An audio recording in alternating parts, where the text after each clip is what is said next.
বয়স কত? 19 বছর 8 মাস। 19 বছর 8 মাস। কোথায় থাকছেন এখন? এখন আছি নর্দায়। নর্দাতে। আর জন্ম জেলা? আমার হোম ডিস্ট্রিক্ট হচ্ছে নোয়াখালী। নোয়াখালীতে। নোয়াখালী সদরে। এই অনুষ্ঠানটা শোনেন নিয়মিত? নিয়মিত বলতে একবারে সেই কলেজ লাইফ থেকে, কলেজ বলতে ইন্টার ফার্স্ট ইয়ার থেকে রেগুলার শোনেন? রেগুলার। এবং তখন কি মনে হতো যে জীবনের গল্প কখনো এখানে এসে বলবেন? হ্যাঁ, তখন আমার মনে হতো, কিন্তু আমি তখন ভাবতাম যে আমি তো তখন নোয়াখালী ছিলাম, কলেজে ছিলাম, আসি নাই। আমি এতই ভক্ত যে ইউটিউবে দেখতাম। আচ্ছা। তারপরে হচ্ছে আপনাদের আর যে 21শে ফেব্রুয়ারির পরে যে একটা বই ছিল, একটা আরজেকি বিয়ার দিয়ে আই লাভ আরজেকি বিয়ার প্রথম পেজে লেখা ছিল। তারপরে 10টা গল্পের, হ্যাঁ, ওই বইটা আমি ফার্মগেটে ছিলাম হোস্টেলে, তখন ওই বইটা আমি অনলাইনের মাধ্যমে নিই। আমি বুঝতে পারছি আপনি খুব ম্যাড ফ্যান। ঠিক আছে, শুনি আপনার জীবন গল্প ছোটবেলা থেকে, যেখান থেকে বলার আপনি বলুন প্লিজ। ছোটবেলা থেকে শুরু করতে হচ্ছে, আগে আমার আম্মুর দিক থেকে শুরু করি, যে কারণ আমার আম্মুর পর থেকে আম্মু হচ্ছে একটা নোয়াখালীরই একটা সদরের একটা সম্ভ্রান্ত ফ্যামিলির মেয়ে। আমার নানাও হচ্ছে একজন সাংবাদিক ছিল। তো ওই হিসেবে ওনাদের ফ্যামিলি ব্যাকগ্রাউন্ড খুবই ভালো। আমার নানুর বাবা ছিল ইঞ্জিনিয়ার, নানুরা সবাই। কিন্তু আম্মু অত পড়াশোনা করার সুযোগ পায় না, ক্লাস 10 পর্যন্ত পড়াশোনা করে। তো ক্লাস 10-এ এক সাবজেক্ট খারাপ হওয়ার পর আম্মুর আর পড়াশোনা করায় না। আর আম্মু নিজে থেকে আগ্রহ ছিল না, আম্মু কাজের মাধ্যমে ছিল সবসময়, যে ঘরের কাজ করবে এই। তারপরে আম্মুর হচ্ছে 3 বোন 2 ভাই। তো আম্মুর পর্যায়ক্রমে আম্মুর বিয়ে হয় হচ্ছে ফেনী জেলায় একজন আদম ব্যবসায়ীর কাছে বিয়ে হয়। তাই সেটা নানা জানতো না যে আম্মুর মানে যাকে মেয়েকে বিয়ে দিচ্ছে ছেলে আবার যে আদম ব্যবসা করতে জানে, যে বিজনেস করে, MA পাস ছেলে। কিন্তু উনি জীবিকার তাগিদে আদম ব্যবসা করতে বিদেশের লোক, নানা চিটিংবাজিও ছিল। তো নানা আবার এটা পছন্দ করতো না, কারণ নানা হচ্ছে অনেস্ট লোক। তারপরে আবার হচ্ছে মিডিয়ায় কাজ করে, নানা এটা কোনোভাবে নিতে পারতো না। তারপরে যাই হোক, মেয়ে বিয়ে দেওয়ার পরেও আম্মুরদের ঘরে হচ্ছে কি, আম্মুর সংসারের মানে আম্মু হচ্ছে সদরের নোয়াখালীর, আর আম্মুর বিয়ে হচ্ছে ফেনীতে, মোটামুটি অনেকটা দূর, অন্য একটা জেলা। তো ওইখানে বিয়ে হওয়ার পরে আম্মুর বিয়ে হওয়ার 13 বছর কেটে যায়, কোনো সন্তান হয় না। মোটামুটি এদিক থেকে কিন্তু আম্মু খুব একটা অশান্তিতে ছিল, মানে শ্বশুরবাড়ির থেকে অনেক কথা শুনতো, আবার এখানে বাড়িতে আসলে অনেক কথা শুনতো যে কেন ছেলে মেয়ে হয় না। তারপরে হচ্ছে এখানে আব্বুর দিক থেকে আম্মু কিন্তু হ্যাপি না। আব্বু আদম ব্যবসা করে, 6 মাস থাকে পালানো, 6 মাস থাকে বাড়িতে। কিন্তু আব্বুর একটা কি, ওনাদের আব্বুদের ফ্যামিলি আবার পুরোটাই শিক্ষিত। আব্বু আবার আমাদের ওখানে ফেনী জেলার সেক্টর কমান্ডার ছিল, মুক্তিযোদ্ধা। তো মুক্তিযুদ্ধের সেক্টর কমান্ডার থাকা অবস্থায় উনি, তারপরে ওই সময় আর ওই যে মুক্তিযুদ্ধের অতটা মূল্যায়ন করা ছিল না, ওনার জীবিকাও ছিল না, তো উনি আদম ব্যবসায়ী করতো। তারপরে আম্মুর অতটা খরচ বিয়ার করতো না, অনেক ফ্যামিলিতে শ্বশুরবাড়িতেই যে আমার দাদি করতো, কোনো রকম মানে খাওয়া দাওয়া চলতো আর কি। আম্মু কোনোভাবে করতো না, যে ফ্যামিলি থেকে আসতো ওই ফ্যামিলিভাবে। তারপরে আম্মু কিন্তু হ্যাপি ছিল, এটা কি দাদু আদর করতো। তো আম্মু যখন 13 বছর পর্যন্ত কোনো ছেলে সন্তান হয় না, আব্বু কি করলো, কোথা থেকে একটা মেয়ে এনে দিল, 7 মাস বয়সের, ছোট্ট একটা 7 মাস বয়সের মেয়ে। আম্মু জানে না যে কোত্থেকে এনে দিচ্ছে, কিন্তু আম্মু খুবই এক্সাইটেড, কারণ আম্মু হচ্ছে বড় খালা, মেজো খালা, বড় মামি, ওদের যত ছেলে মেয়ে হয়েছে সবগুলোর ছেলে মেয়ে কিন্তু আম্মু মানুষ করছে। আম্মু একদম কোলে পিঠে খাওয়ানো সব কিছু আম্মু করছে। আম্মু বাচ্চাদের প্রতি খুব এক্সাইটেড ছিল, আর ওই বাচ্চাদের খুব আদর করতো। তো যখন একটা 7 মাস বয়সের বাচ্চা দেয়, আম্মুর বলে যে কি এটা আজকে থেকে তোমার। আম্মু আর কিছু জিজ্ঞেস করে না, আম্মু শুধু জিজ্ঞেস করছে যে মেয়েটার তো আমার। হ্যাঁ বুঝলাম, পুরো কাগজপত্র করে নিয়ে আসছো? হ্যাঁ কাগজপত্র করে নিয়ে আসছি, মেয়েটা হচ্ছে আজকে থেকে তোমার, এটা আমাদের মেয়ে, আমরা বড় করব। তারপরে ওই 7 মাস বয়সের মেয়ে, আম্মু জিজ্ঞেস করে যে মেয়েটার টাইম অফ বার্থ কবে। তো বললো যে, আমি ওর মাকে জিজ্ঞেস করলাম যখন আনি, তখন ওর মাকে জিজ্ঞেস করলাম, বললো যে কি 1998 সালের 15 নভেম্বর। তো আম্মু এটা আবার লিখে রাখে। তারপরে হচ্ছে বাচ্চাদের ছোটো তখন থাকে, আবার এই যে হাম বা নিউমোনিয়ার জন্য টিকা দেওয়া হয়, 5টা বা 7টা সামথিং, ঠিক জানি না। তো ওই টিকা দেওয়ার জন্য ওই টিকার কার্ডে ডেটটা উল্লেখ করে রেখে দেয়। তারপরে হচ্ছে আম্মু আমাকে বড় করতে, কিন্তু আব্বু আবার দিয়ে দেয়, আর খবর নেই বাচ্চার, আর খোঁজ খবর নেয় না, আবার পালানো, টাকা মেরে দেয়, এই সেই বিদেশে ওর আসে, ওর টাকা মেরে দিচ্ছে, এইসব ঝামেলার ভিতরে নানা এইসব সহ্য করতে পারে না। অনেক এক পর্যায়ে ফেনী থেকে লোক নোয়াখালী সদর পর্যন্ত পৌঁছায় যায়, নানুর বাড়িতে পর্যন্ত। তো নানা খুবই অপমান হচ্ছে লোকদের কাছে। তারপর নানা বলে কি আমি এখন মেয়েকে নিয়ে নিব, আমি 13 বছর পর্যন্ত, 14 বছর হয়ে গেছে, মানে 13 বছর পর্যন্ত বাচ্চা হয় না। তো আমার যেই মেয়েটাকে 7 মাস বয়সে এনে দেয়, তার বয়স যখন 2.5 বছর হয়, 15 সামথিং, তখন নানা বলতেছে যে আমি আর রাখবই না, মেয়ে নিয়ে নেবো, হয়তো ওর আদম ব্যবসা ছাড়বে, নাহলে আমার মেয়েটা আমি একবারে ডিভোর্স করে নিয়ে নেব। নানা আব্বুকে প্রেশার কিক করে যে তুমি হয়তো আদম ব্যবসা ছাড়ো, আর নাহলে আমার মেয়েকে ছাড়ো। ওকে। উনি কোনো অ্যান্সারই না দেয়। আম্মু তারপর অনেক চিঠি লেখে, এখন চিঠির যোগ ছিল, ফোন ছিল না, খুব চিঠি লিখতো। তো আব্বু কোনো চিঠিরে রিপ্লাই করতো না। আচ্ছা। তো আম্মু অনেকবার চেষ্টা করে ওনার সাথে যোগাযোগ করা, যে কোনোভাবেই যেন সংসারটা না ভাঙে।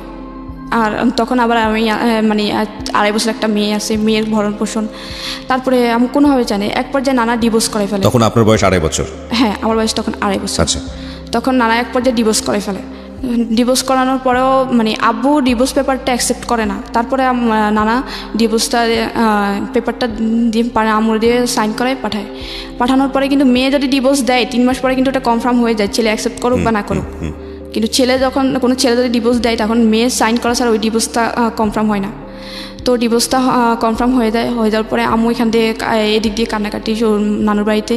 আর মামিরা ছিল একটু অন্যরকম, আর কখনোই কোনো ননদদের সহ্য করে না, মানে এই ভাইয়ের বউরা ননদদের সহ্য করে না, যে আবার একটা মেয়ে নিয়ে থাকবে ডিভোর্সি, তার মানে অবশ্যই ওদের কষ্ট বের হবে। তারপর আম্মু ওইখানে থেকে সেলাই মেশিনে কাজ করতো, মোটামুটি টুকিটাকি কাজ করে মোটামুটি খরচ জোগাতো। তারপরেও এই যে নানা বলতো যে না, এভাবে তো মেয়েটার জীবন যায় না, দেখি মেয়েটাকে আবার একটা বিয়ে দিই। তারপরে আম্মুর একটা জায়গা থেকে বিয়ের প্রস্তাব আসে। তারপরে আম্মু বলে যে কি না, আমি করবো না বিয়ে। তারপরে হচ্ছে কি বল, আম্মু অনেক জায়গা থেকে আসে বিয়ে, যে কয় না আমি করবো না, আমার মেয়ে আছে, আমার মেয়েকে নিয়ে কেটে দেবো। আম্মু আবার কি ফেনী থেকে যখন আসে আমাকে নিয়ে আসে, মানে হচ্ছে কি 2.5 বছর 7 বছরের বাচ্চাটা, 7 মাসের একটা বাচ্চার মায়া উনি ছাড়তে পারে না, কারণ উনি আগে থেকে বাচ্চা পাগল ছিল। তারপর বাচ্চার মায়া ছাড়তে পারে না, উনি ওই বাচ্চা নিয়ে আসে। আবার যখন আমাকে নিয়ে 2.5 বছর বয়সে নানুর বাড়িতে উঠে, তখন আবার নানা বিয়ে দেওয়ার চেষ্টা করে। নানু আম্মু বিয়ে করতে চায় না। তারপরে এক পর্যায়ে একটা ফ্যামিলি আসে, ওখানে হচ্ছে ওনার হচ্ছে 5টা ছেলে মেয়ে, একটা একদম সবার ছোটো যে সেটা হচ্ছে 1.5 বছরের বাচ্চা, তার মানে দুধের বাচ্চা, মেয়ে বাচ্চা। তো ওনার ওয়াইফ হচ্ছে মারা যায়। তারপর আম্মুর বিয়ের জন্য আসার পরে আম্মু বলে যে কি 5টা ছেলে মেয়ে, তারপরে বড় মেয়েটার বিয়ে হয়েছে, তার মানে ওরা এখন বড় হয়ে গেছে, 5টা ছেলে মেয়ের উপর আমি কি থাকতে পারবো? তারপর নানা বলে যে কি না, দেবো না, 5টা ছেলে মেয়ের উপরে আমার মেয়েকে দেবো না। এখানে আরও গ্রামের পরিবেশ, একবারে গ্রামের মধ্যে, নানুরা মোটামুটি নানুর বাড়িতে একটু মোটামুটি মানে পৌরসভার কাছাকাছি। তারপরে ওনারা যখন মানে একদম জেদ ধরে আসে যে ছেলেপক্ষ যে না, বিয়ে করে নিয়ে যাবে। আমার নানুদের ফ্যামিলি একটু মানে সম্ভ্রান্ত ফ্যামিলি, ভালো মেয়ে। ও মানে আশেপাশে খবর নিয়ে দেখছে যে ও নাকি বাচ্চাদের খুবই পাগল, তার মানে 5টা বাচ্চার উপর নিয়ে গেলে ওর মায়া ছাড়তে পারবে না, অবশ্যই আদর যত্ন পাবে মায়ের। তারপরে আবারও যে মেয়েটা আছে ওই মেয়েটা নিজের না, তার মানে ও নিজের অন্যের মেয়েকে এত আদর করে, তাহলে আমার 5টা বাচ্চাকেও ও নিশ্চয়ই আদর করবে। ও তারপরে ওনারা জিদ ধরে আসছে যে বিয়ে করায় ছাড়ানো কেন যাবেই না। একদম পুরা ডাইনিংয়ে একদম একটা বিকেল আসছিল, বিকেল 4টার দিকে আসছিল, আম্মুর কাছ থেকে শোনা যে একদম রাতে 11টা পর্যন্ত ওনারা ডাইনিং থেকে যায় নাই, যা বললো যে আমরা যাবোই না, এখান থেকে বিয়ে না করে যাব না। তারপর পরের দিন বিয়ে হয় আপনার মার? হ্যাঁ, আম্মুর আবার সেকেন্ড বিয়ে হয় ওই ফ্যামিলিতে 5টা ছেলেমেয়ের উপরে। তখন আপনি কোথায় ছিলেন? আমি আম্মুর সাথেই ছিলাম।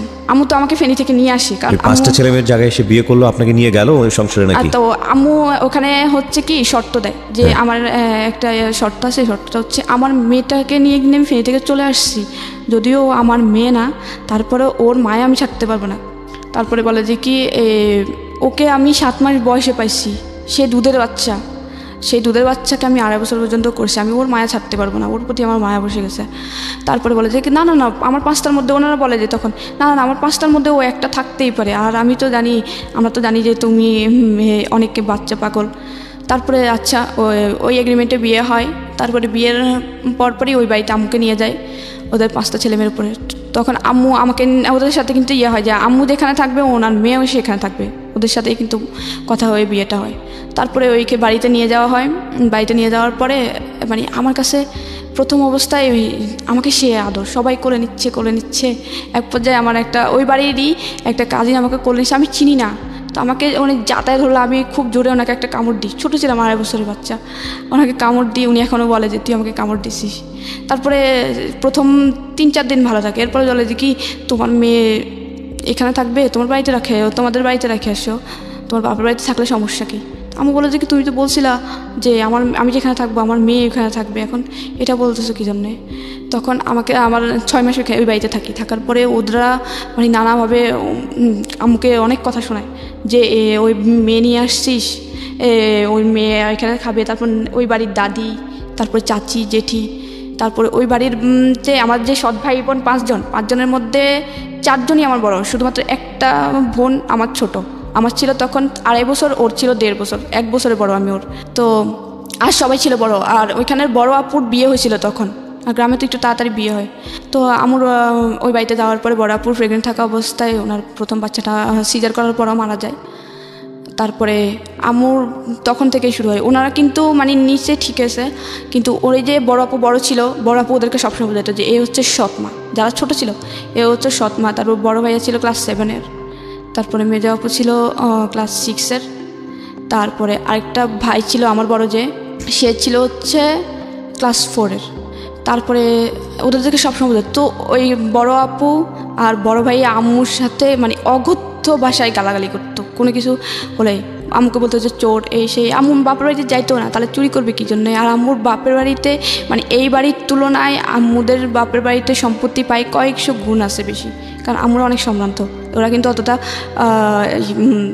মোটামুটি সচ্ছল আর কি, অতটাই না। তো আমাকে সবসময় মানে অনেক তারপর বলতো যে কাজ পারে না। আম্মু হচ্ছে কি শহরে বড় হয়েছে, শহরের একটা। আম্মু কিন্তু আগে ঢাকায় ছিল, তারপরে বিয়ের আগে ওনাদের গ্রামের বাড়িতে যায়, তখন বিয়ে হয়। তারপরে আম্মু অত বেশি গ্রামের কাজ পারতো না, যে ধান সিদ্ধ করা, তারপরে চাটাই বানানো, বিয়ে শীতল পাটি বানানো, অত পারতো না। কিন্তু আম্মু ওই তারপরেও মানায় নিছিল যে পাতা দিয়ে রান্না করা লার্কির চুলায়, তারপরে সব কিছুই মানে নিচ্ছে। তারপরে কিছু একটু ভুল হইতো, কারণ উনি মাত্র আসছে একদম শহর থেকে, যারা ছোটোবেলা থেকে ঢাকায় বড় হওয়া, ওরা কিন্তু হঠাৎ করে লার্কির চুলায় গেলে কিন্তু অবশ্যই ওদের একটু গোলমিল হয়। এত পরিমাণ কথা ছিল। আমার জেঠি কথা শোনাইতো, দাদু কথা বলতো, কোত্থেকে আনছে নবাবের বেটি, এই সেই যা পারতো বলতো। আর আমার শুধু কাঁদতো। আর ওই ভাইয়া শুধু একটু যদি তরকারি মানে একটু হইতে দিত, বলতো যে ঝাড়ুর আগা ধরে গোড়া দিয়ে মারা উচিত।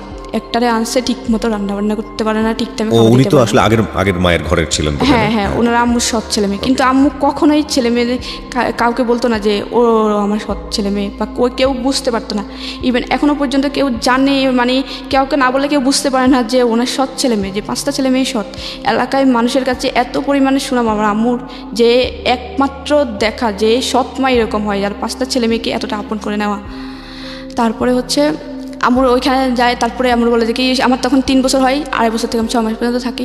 তারপরে বলে যে অনেকভাবে প্রেশার কিক করে। আম্মু বাধ্য হয়ে অনেক অত্যাচারের মধ্যে দিয়ে আমাকে রেখে আসে, আমাকে ধরে মারতো।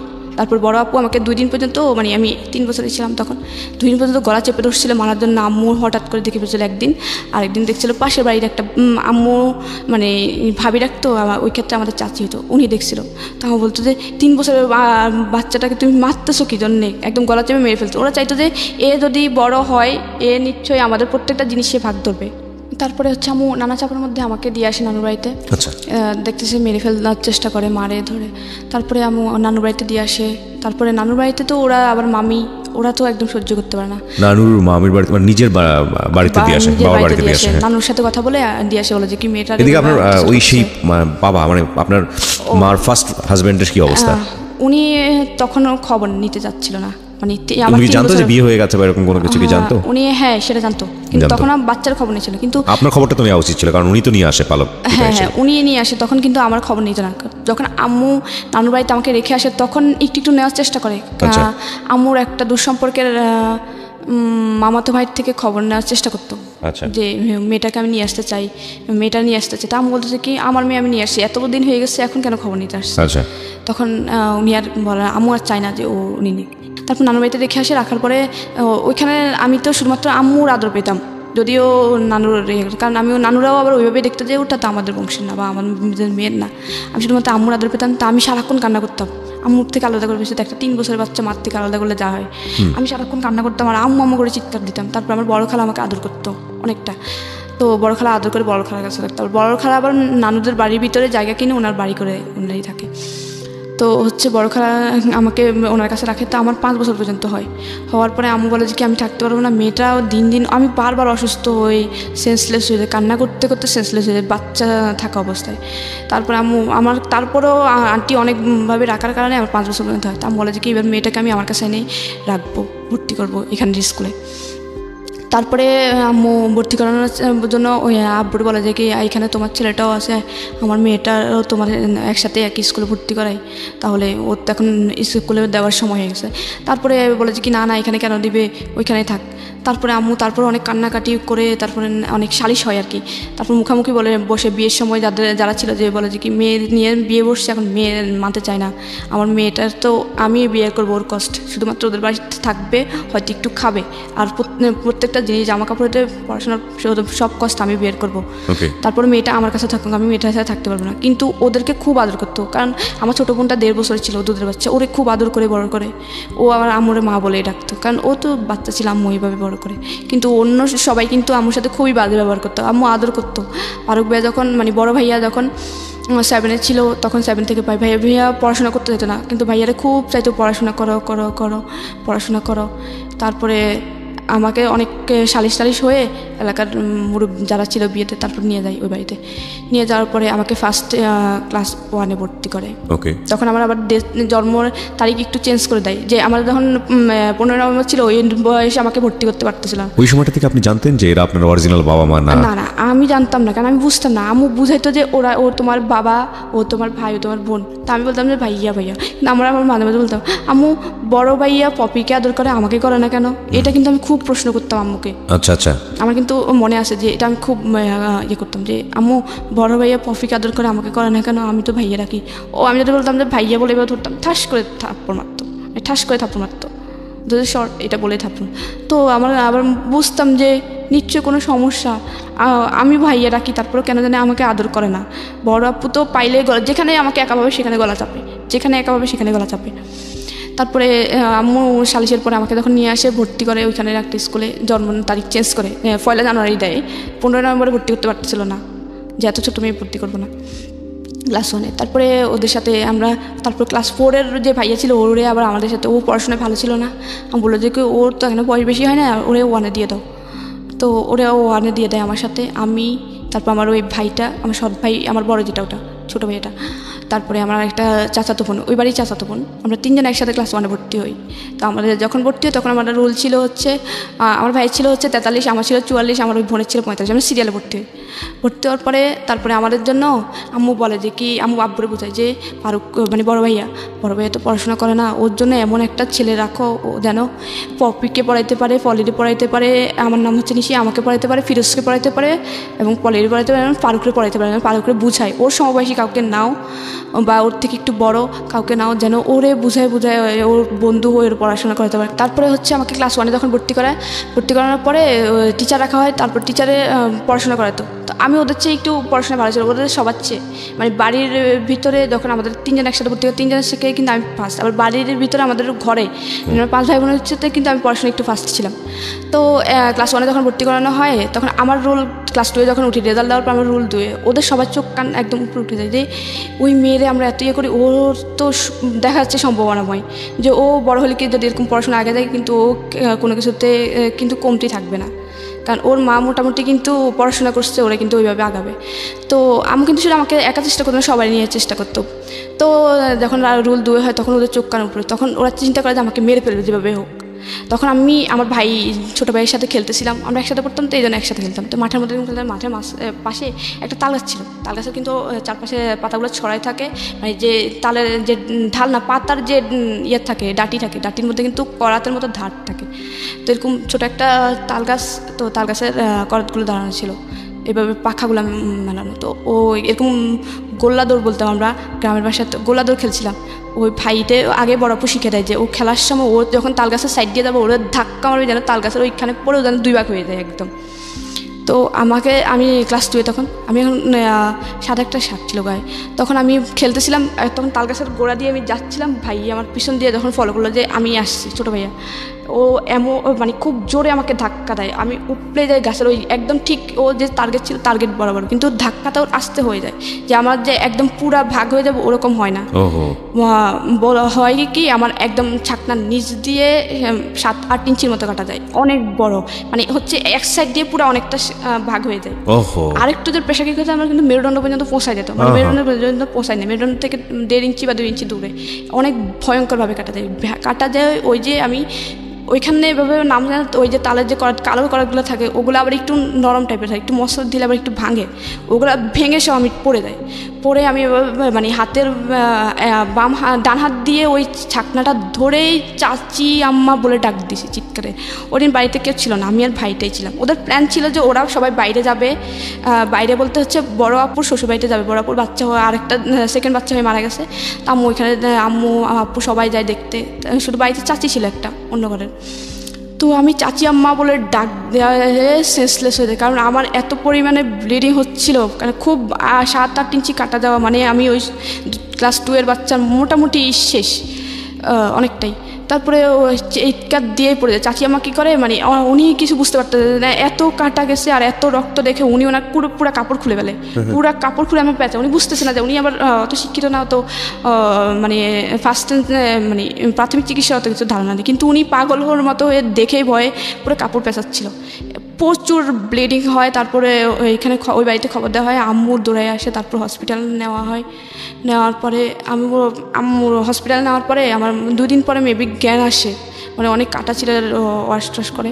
তারপর 2 দিন পরে জ্ঞান আসে, বলে আম্মু ভাই আমার ধাক্কা দিছে। আম্মু আমার সাথে মুখ চাপে বলে যে এটা পড়িস না, বললে তোর আব্বু কিন্তু তোর ভাইয়েরা মারবে, তারপরে হচ্ছে তোর বাড়ি থেকে বের করে দেবে।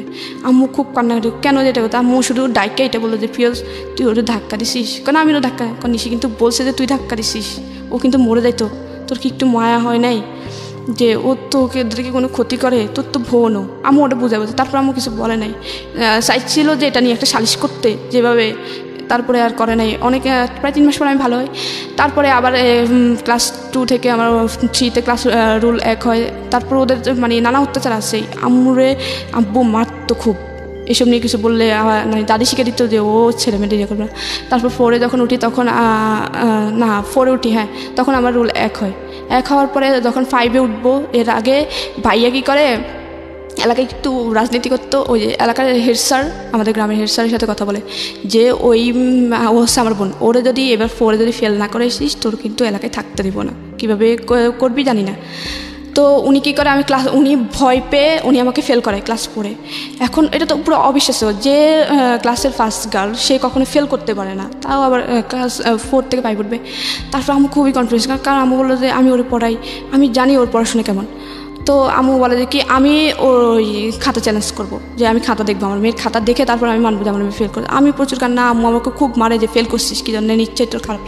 তারপর আম্মু হেড স্যার কাছে যাইবো, আমাদের প্রধান শিক্ষক উনি স্বীকার করতে চাচ্ছিল না যে এরকম কিছু। পরে আম্মু বলে যে কি আমি আপনাদের স্কুল কর্তৃপক্ষের কাছে যাবো, স্কুলের মালিকের বাড়ির পাশে ছিল, ওখানে যাই। তারপরে অনেকের পরে উনি স্বীকার হয় যে আপনার ছেলে আমাকে বাধ্য করছিল, ফেল করার জন্য বাধ্য করছিল, উনি আমার বাড়িটারি আগুন দিবে এইসবের জন্য আমি বাধ্য হই। এটা ক্লাস 4-এ, আমি 5-এ উঠবো, আমার ফাইনালে ফেল করায়। তারপরে আম্মু বলে যে আমি খাতা দেখবো, তখন আম্মু অনেক জোরাজোরির পরে তারপরে উনি বুঝতে পারে যে আম্মু হাল ছাড়ার মেয়ে না, আর আম্মুর কনফিডেন্স ছিল আমি আমার মেয়েকে পড়াই, ও ফেল করতে পারেই না। তারপরে এরপরে উঠাই, চাপে পড়ে উঠাই, তখন আমার রুল হয় না, 1 হয় না আর কি। তারপরে অনেক কারণ 1 তো দিয়ে দেয়, কারণ আবার যেটা ঘোষণা হয়ে গেছে রেজাল্ট, এটা তো আবার এডিট করতে অনেক সমস্যা, অনেক কিছু ফেস করতে হবে। তারপরে একটা 12 রুলের একটা চলে যায়, ওর জায়গায় আমাকে দেয়। তারপরে হচ্ছে আমি 6-এ উঠি, তারপর ও খুব মারামারি করতাম, আমি পড়তে দিত না, ইয়ে করতো, আম্মুকে অনেক গালাগালি করতো, অনেক অত্যাচারের মধ্যে দিয়ে, কারণ পড়াশোনা খরচ দিত না, নানুর বাড়ি থেকে আম্মু আনিয়ে দিত, তারপর সেলাই মেশিন চালা আমার খরচ বিয়ে করতো। তারপরে আমি 6-এ উঠি, 7-এ উঠি। তারপর আমার স্কুল জীবনটা খুব ভালো ছিল, আমি যখন হাই স্কুল জীবনে যাই আমার খুব ভালো লাগতো, কারণ আমি হাই স্কুলের জীবনটা স্যাররা আমার খুব আদর করতো। মোটামুটি হাই স্কুল তো অনেক স্কুল থেকে আসি একটু কন্টেস্ট হয়ে যায়, তখন আমার রুল হয় 6। তখন আমার স্যারদের আইকন থাকে আমি একটার জন্য, আমি হচ্ছে দেশাত্মবোধক গান, তারপর সাংস্কৃতিক অনুষ্ঠানে অংশগ্রহণ করতামই, দেশাত্মবোধক গানের জন্য স্যার আমাকে চিনত। দ্বিতীয়ত হচ্ছে ক্রীড়া প্রতিযোগিতার জন্য, ক্রীড়া প্রতিযোগিতা হচ্ছে আমি 100 মিটার দৌড় প্রত্যেক বছর চ্যাম্পিয়ন ছিলাম, প্রত্যেক বছর এই স্কুলের চ্যাম্পিয়ন। স্যার আমাকে চাইছিল যে জেলা পর্যায়ে খেলানোর জন্য, কিন্তু আম্মু মানা করছিল যে মেয়ে মানুষ দৌড়াদৌড়ি ভালো না।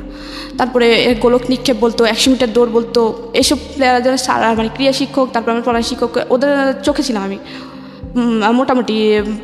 মোটামুটি পড়াশোনায় ছিলাম 6-7 মানে 10-এর দিকে আমার রোল যেত না। তারপর আবার কিন্তু ক্লাস 1 থেকে ক্লাস 10 পর্যন্ত আমার কোনো বেতন দিয়ে পড়তে হয় নাই, যদি ওখানে বেতন লাগে। কিন্তু আমার হচ্ছে যে মেধা তালিকা থাকার কারণে উপবৃত্তি পেতাম, ক্লাস 10 পর্যন্ত উপবৃত্তি পেতাম।